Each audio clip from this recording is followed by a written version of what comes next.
What if being busy isn't actually your problem? What if all this time it's been a thing that you've been hiding behind? Because sometimes, not gonna lie, slowing down feels a lot scarier than trying to stay busy. Because somewhere along the way, being busy stopped being something you did, and it almost started becoming a little bit of your personality, started becoming who you are. And now your calendar is full. There's always never ending tasks, and now there's another goal or another thing to get done. And the moment things start feeling a little bit quiet, you don't even know what to do with yourself. The other day, I was randomly reading, and apparently in Japan, there's this word called karoshi, which quite literally means death from overwork. And when I came across it, I just couldn't stop thinking about it.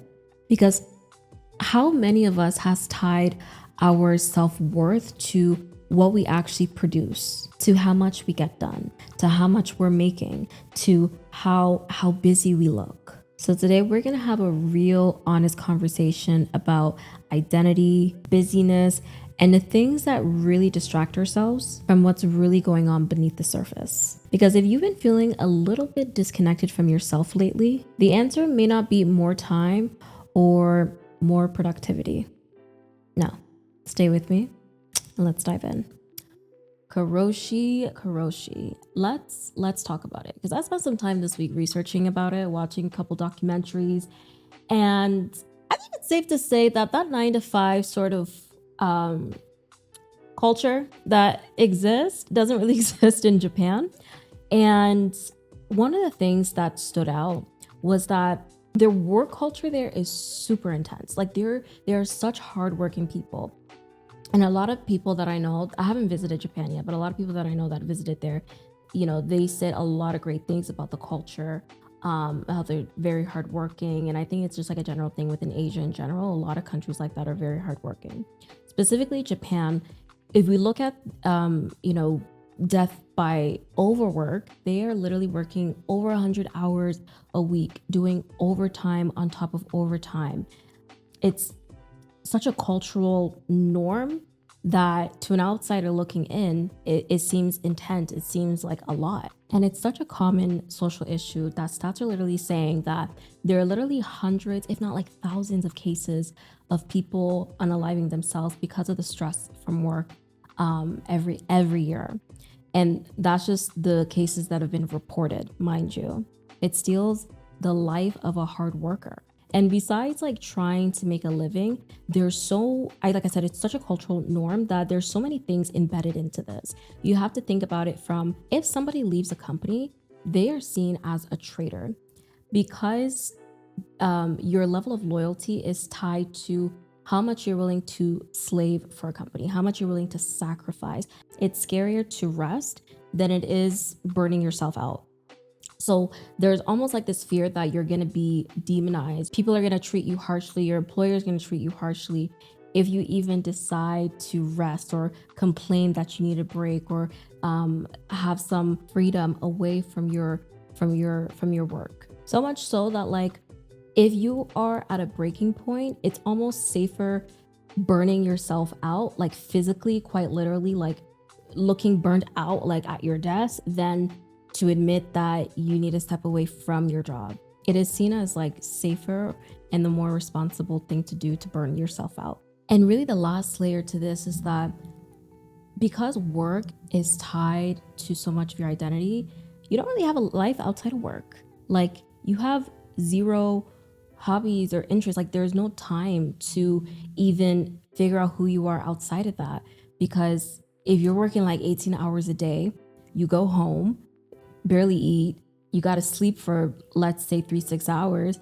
And then by the time you wake up, the sun's out and you got to repeat all over again. So most people never really get a chance to develop who they are or their identity outside of work, and losing your job is almost like losing a part of yourself because there's such a strong attachment to it.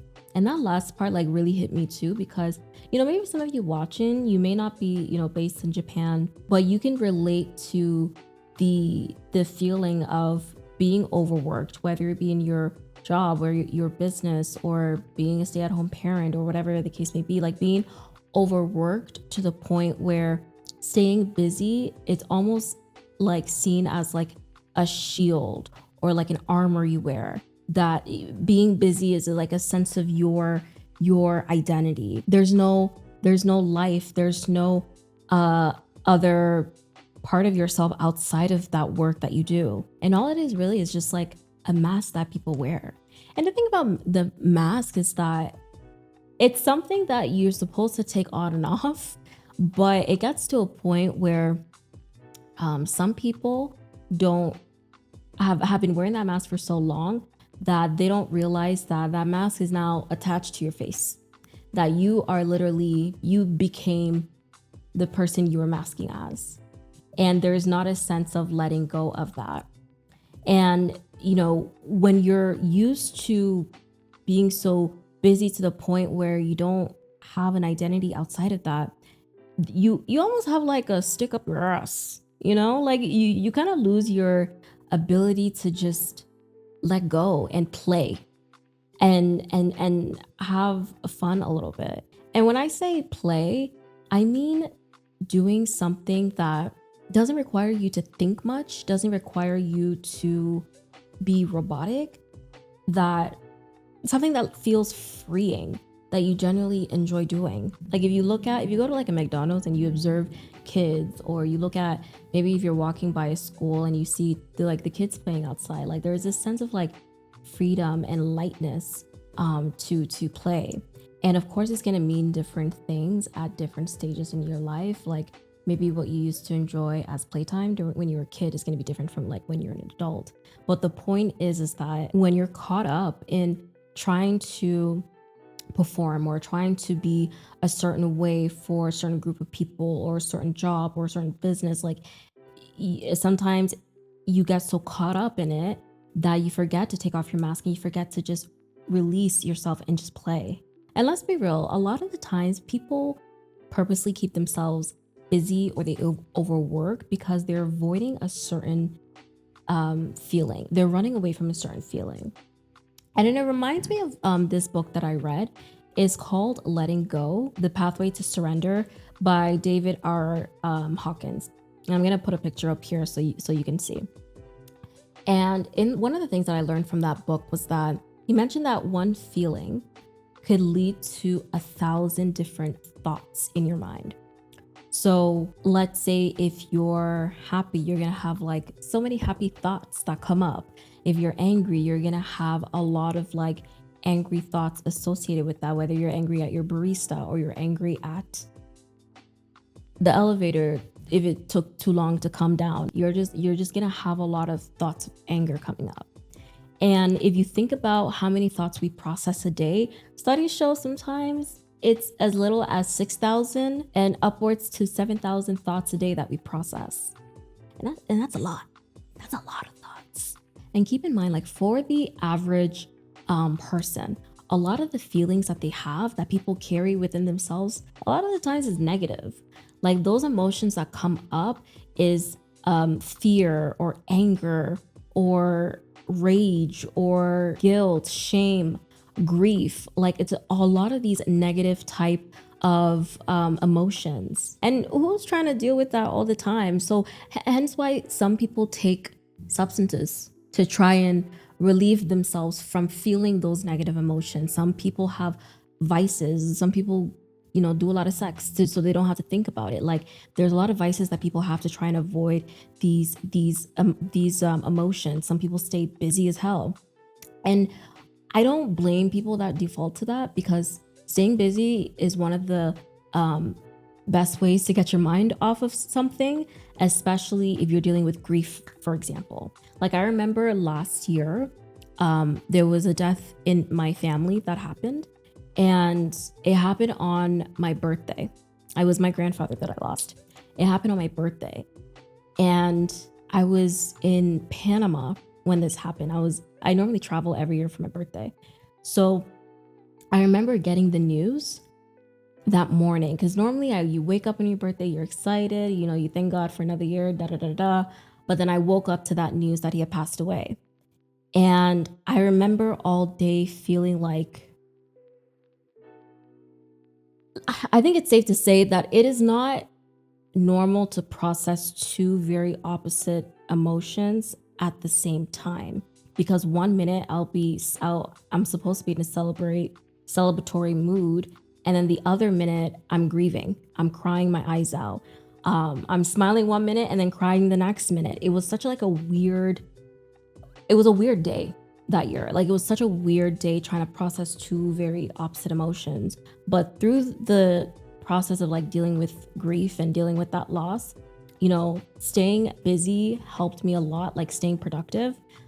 But the key thing is that I also had to give myself time to feel those feelings, to feel that loss, to let the cry out, to let the memories, experience the memories again that I have with this person. Like you can't suppress those emotions. Like you have to feel it out. So it's okay to stay busy, but if you're trying to avoid a certain feeling and sweeping it under the rug, it doesn't pay you any good. And the problem is a lot of people don't give themselves room to just feel things out, whether they're going through a loss of someone or a relationship loss or a job loss or any sort of thing that keeps you in that negative set of emotions that I mentioned earlier. People don't give themselves time to feel it out and process it. And keep in mind too, staying busy, having some type of busyness around you is almost like a sense of control. Like I couldn't control X, but I can control what I do about it. I can control how what I'm working on. I can control my schedule. I can control the level of busyness or idleness I have. Like having some type of control in staying busy is more addictive than trying to process whatever feeling that you're avoiding. And I understand why people take that route, because let's be real, it's a lot easier than dealing with a bunch of negative emotions. And in your mind, you're thinking that as long as you're being productive, you're moving, you're responding, you're building, you're planning, like there's no need to sit with whatever feeling that you're having underneath. And busyness just gives you a sense of control. Like even to the point where I remember a couple years ago when I was going through like a romantic heartbreak from a situation. I remember I busied myself to a vacation. Like I said to myself, like if I'm gonna be sad, let me at least be sad on a beach somewhere in a bikini, drinking alcohol, drinking rum, reading a nice book. Like I busied myself to a vacation to try and avoid the feeling of heartbreak. And if you guys ever went through that, it's like you go through a process of hating the person, especially if it didn't end well, like let me not say hate, but like disliking the person. And then you think about all the good times that you had with them, and then your brain starts reminiscing and only attaching itself to those great times. And then you then go through a stage where like, okay, now you have to kind of like get your ass together. So it's for me, it was easy to avoid those emotions being on the beach. And let's talk about, this is something that we actually don't talk about. Like generally people that take vacations and they're still thinking about their work, or they're still thinking about things that they have to do, that they don't even enjoy the vacation anymore. And I noticed too, even like not just with myself, but even like within my circle, with people I know, like the more they advance in their career or in their business, like they find it a lot harder to take a vacation. Like they literally kind of become a little restless on a vacation. Like they have to force themselves. And I get it, because I was kind of like that too, where I had to force myself to take a break, to take a vacation, because I was just so used to being on go drive all the time. And there's almost like this guilt that's associated with like resting and recharging and taking some time to play, that people would rather avoid that guilt that they feel and not even bother taking that rest they need and continue to power through until it eventually leads to a burnout. So it's like this constant like rat race that you can't get out of. And that's when I was like how the hell were we even programmed like this to begin with? Like where did this start? And like how do you stop it? Like how do you put an end to it? Or how do you become a more aware of it, so that way you know how it's affecting you, and you know how to move forward in a healthy way. And for you watching, those thoughts maybe have came up in your mind too. Like maybe you've gone through a similar thing where you're at a stage where you've been powering and powering through, and it's to a point where it's now affecting not just mentally but also your body as well. Like there's a lot of health concerns that come up when people are overworking themselves, when people don't have that mental break, when people are literally working themselves to death. So I really think it's important to take some time to see how we can really work on that as individuals. And even for me going through that journey, like one of the things that really helped me is that I had to detach myself, or like I had to detach like my overall identity away from any sort of output, away from any sort of production that I do. Like when people ask you like, who are you? Or what do you do? First of all, I kind of hate that question, who are you? Because I'm like, I'm multifaceted. Like depends on the day you catch me, honestly. But what often happens is that a lot of people will associate themselves with like a title or what they do for work or something of that nature when it comes to like what they produce. They attach their identity to that. And when you've built your identity around that output, around what you produce, suddenly when things like slow down, and maybe you have to detach yourself from that, it's gonna feel like an ego death. It's gonna feel like you're losing a part of yourself. Like a part of yourself is dying because there's so much attachment to that title or to that production or to that thing that you identify as. And sometimes it could be a bit of an emotional process, but we almost have to learn to separate the worth of ourselves away from that, because at the end of the day, like there's a reason why we are human beings instead of like human doings. Like we are being to begin with. So I've been adopting this mantra for the past like 2 years now, but it's pretty much be, do, and have. Be, do, have. The key word in there is be. As I was saying, like we are human beings. So when you think about like who you want to become, for example, I associate myself as a creative being. So because I am a creative person, I'm going to do some creative stuff. Hence, I'm recording this video, hence the YouTube channel. I'm going to do some creative stuff and have creative outcomes.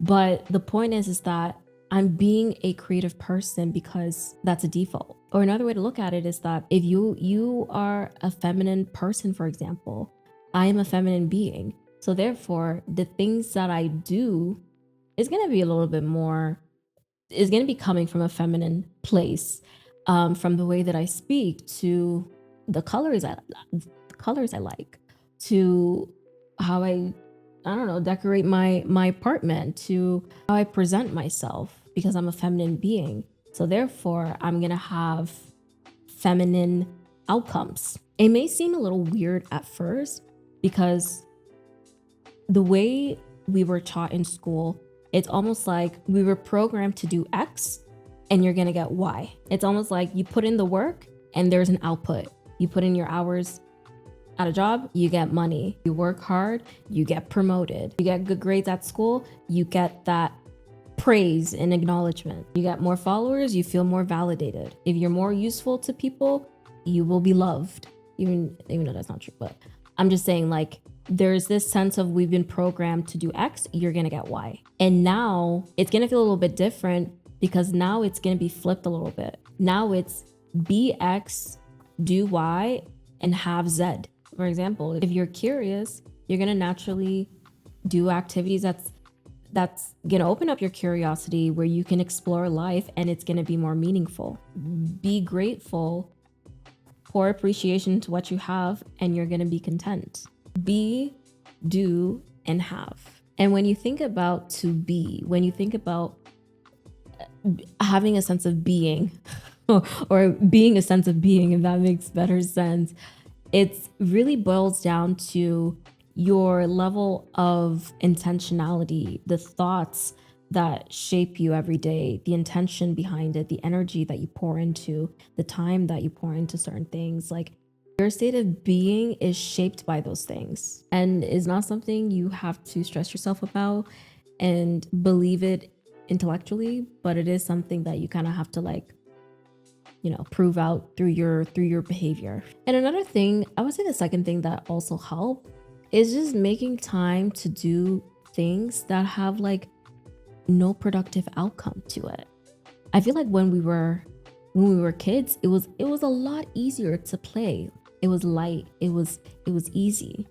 And then when you get older as adults, right? Like of course there's a lot of responsibilities that come with that, but then people lose sight of how intentional you have to be to carve out time for play, to carve out time to keep things light so you're not buried with all the responsibilities that come with being a responsible adult, with having bills to pay or people to feed or feeding yourself or just trying to live and stay alive. And when I say play, I'm quite literally just meaning doing something that brings you pleasure and delight without the pressure of having some type of productive outcome or a productive thing you have to measure. So for example, like I've been quite open about my weight loss journey. I did a whole video breaking that down, but I lost and been maintaining a 55, around 55 now and counting, weight loss. And I remember at the beginning of the journey, I was working out a lot to lose weight. I was putting in hours at the gym so I can get the result of losing weight or a drop in the scale. And then once I finally like got to a point where I liked what I saw in the mirror, I liked the results that I had, there is almost like this sense of, okay, well, what is that why? Like what is now the new output if I'm already satisfied with the weight loss and the transformation? And that's why a lot of people sometimes tend to revert back to their original weight, because they've restricted themselves for so long, and then it's not that they got it. It's kind of like they kind of loosen up on the patterns and the behaviors and the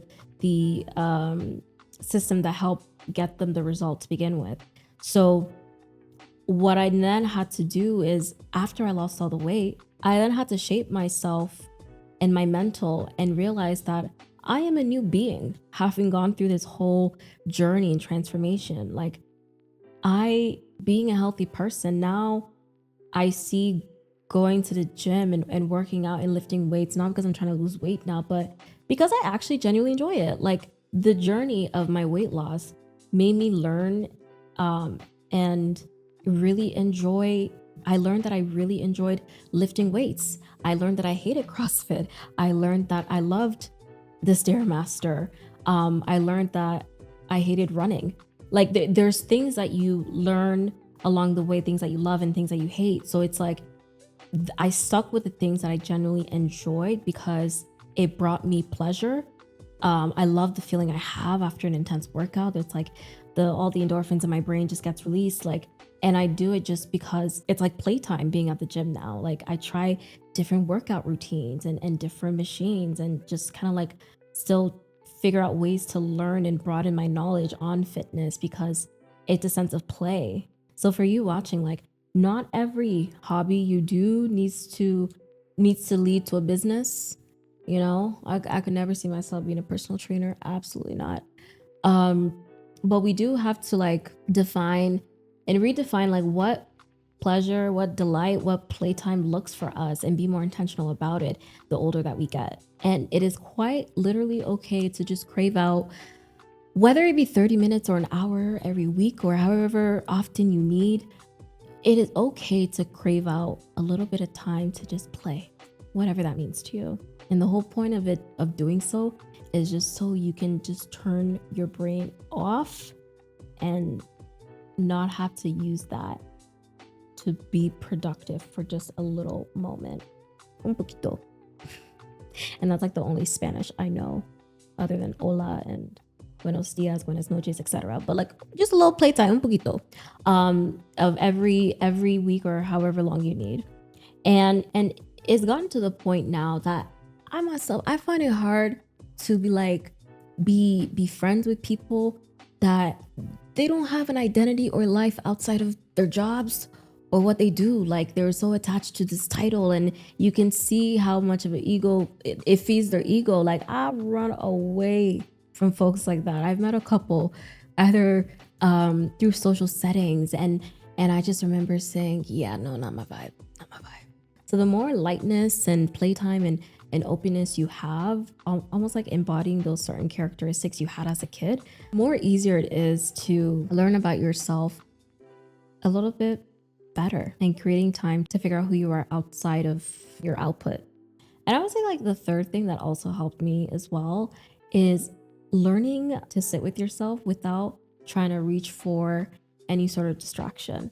And I feel like it's one of the hardest things to do as of late, especially like with the generation now. I feel like when you think back to your grandparents, even your parents sometimes, or the great grandparents, like I feel like further down the line there, it was a lot easier for people to sit still because there was less distraction. If you think about like 1800s or 1900s, or hell, even up until maybe early 90s, let's say.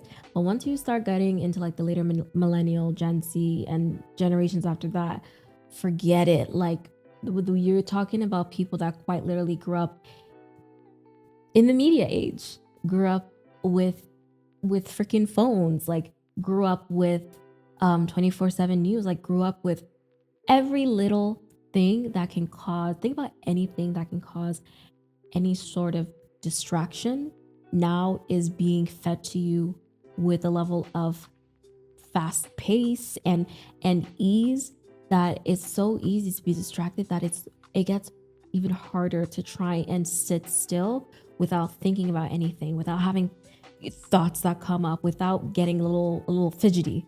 Like we are quite literally in real time being programmed like this, and you can start seeing the effects of it already with people. People have high levels of anxiety and stress overload, and many people are just so addicted to just staying busy to the point where it's actually kind of scary being alone in your own thoughts and just being in silence, because you don't know what type of intrusive thoughts that can come up when you sit still for like 10-15 minutes.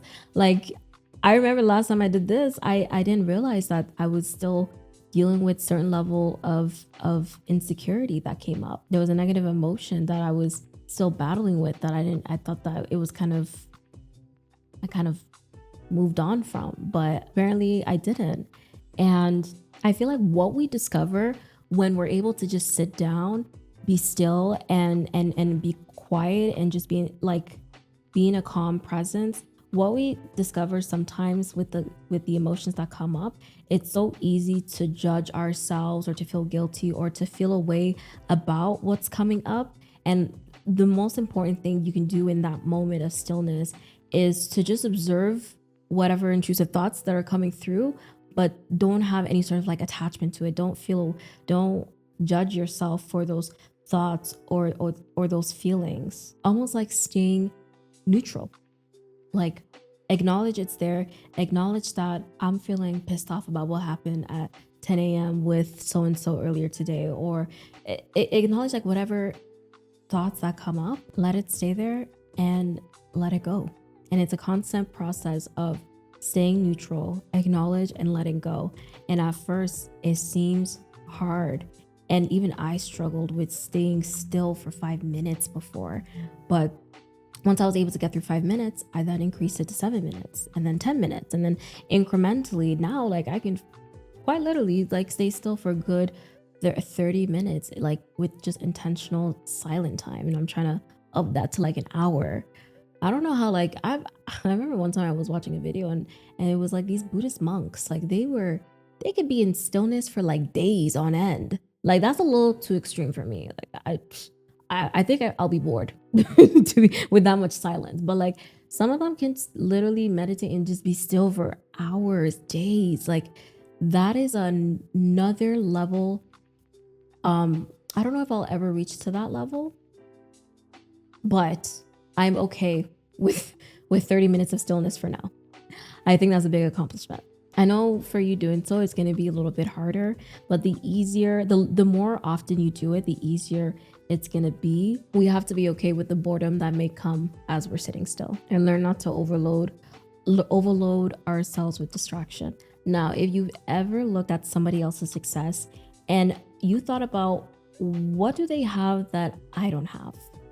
First of all, subscribe and then watch this next video, because it's going to completely change how you think about privilege, opportunity, and being a Nepo baby. Until next time.